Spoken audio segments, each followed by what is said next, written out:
Eyes down for the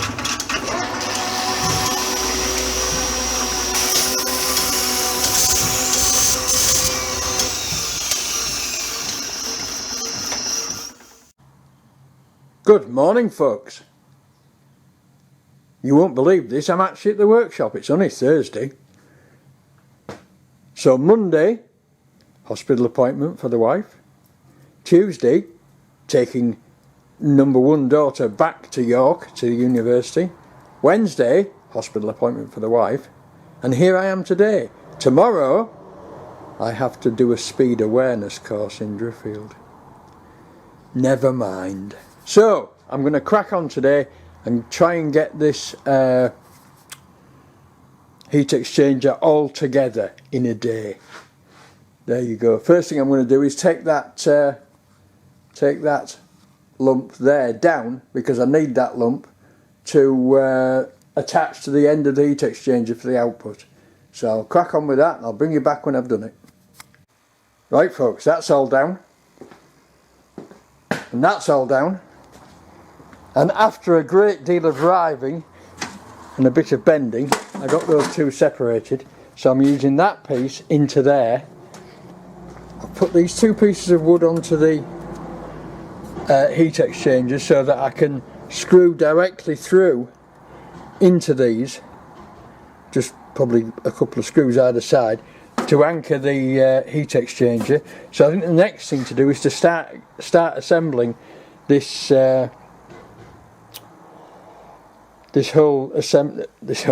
assembling the assembly.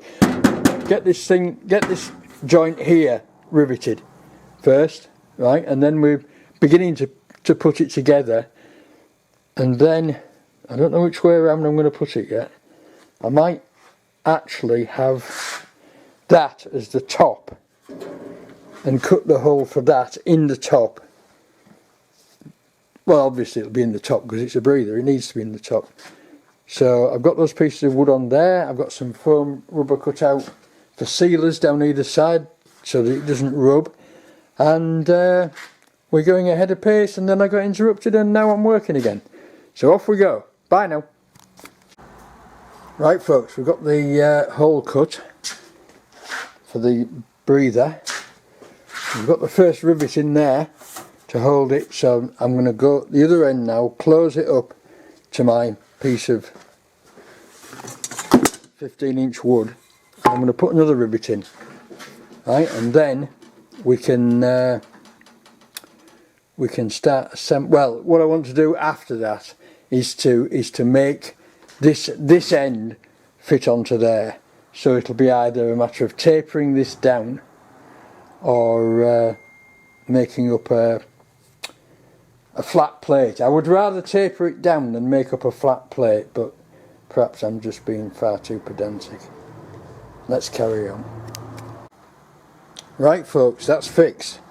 I've got 3 wood screws through into this piece here. Right, this is riveted together.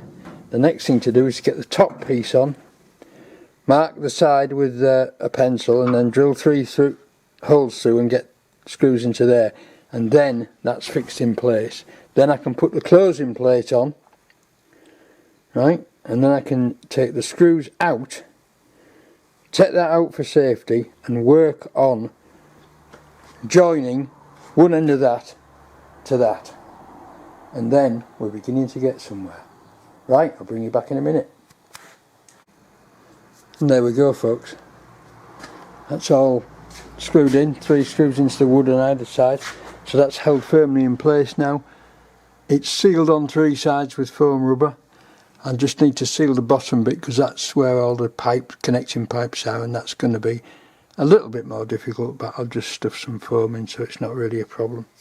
So the next thing I have to do is to drill a load of self-tappers into here, just so that we can actually remove, so we can actually get into it rather than pop riveting the whole thing together.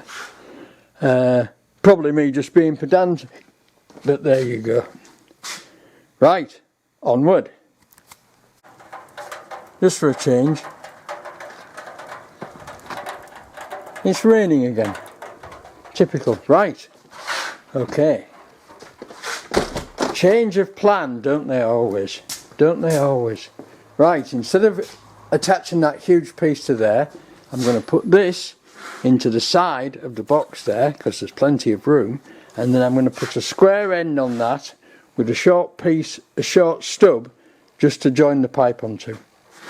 Right, which will lose a lot of overall length, which will mean it just fits in that area nicely, right, and it all works out better. So that's what I'm going to do.